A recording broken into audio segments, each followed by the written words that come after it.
Laure Boulot, ancienne joueuse du Paris Saint-Germain et consultante sur Canal+, a été victime d'une tentative de cambriolage à son domicile lundi 18 septembre 2023 au soir.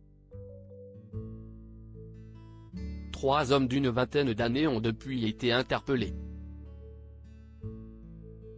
Selon des informations du média en ligne Actu17, la joueuse professionnelle Laure Boulot, ancienne figure du Paris Saint-Germain et de l'équipe de France et désormais consultante sur Canal+, a été victime d'une tentative de cambriolage à son domicile.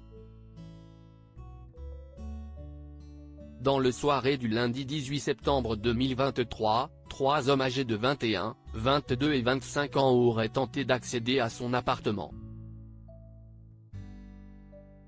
C'est un riverain qui a alerté la police alors que les 3 suspects cherchaient à s'introduire sur le rooftop de l'immeuble à Issy-les-Moulineaux, où se situe le logement de l'ancienne footballeuse de 36 ans.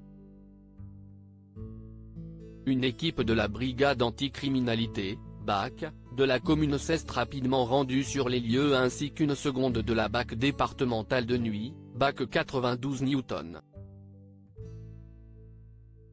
Les 3 suspects ont été interpellés à Issy-les-Moulineaux, Hauts-de-Seine, alors qu'ils essayaient de fuir. Placés en garde à vue, il s'est avéré qu'ils sont tous les 3 déjà connus des services de police. Toujours selon les informations de nos confrères, le plus âgé faisait même l'objet d'une fiche de recherche dans le cadre d'une autre affaire. Une fenêtre du toit de l'immeuble a été dégradée et l'alarme de l'appartement de Laure Boulot déclenchée. Selon une source proche de l'affaire, l'appartement de Laure Boulot a déjà été cambriolé par le passé, annonce Actu17. Une enquête a été ouverte pour vol par effraction escalade dans un local d'habitation, en Réunion et confiée au commissariat d'Issy-les-Moulineaux, comme l'a indiqué le parquet de Nanterre à nos confrères.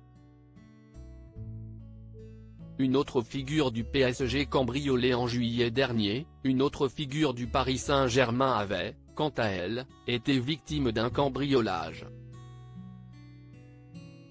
Gianluigi Donnarumma, le gardien du PSG, et sa compagne avaient, en plus d'être cambriolés, été agressés à leur domicile du 8e arrondissement de Paris. Les malfrats les avaient ligotés et menacés avec une arme avant de quitter l'appartement de l'Italien avec un pactole estimé en tout à environ 500 000 €, dont des montres, des bijoux ou encore de la maroquinerie de luxe.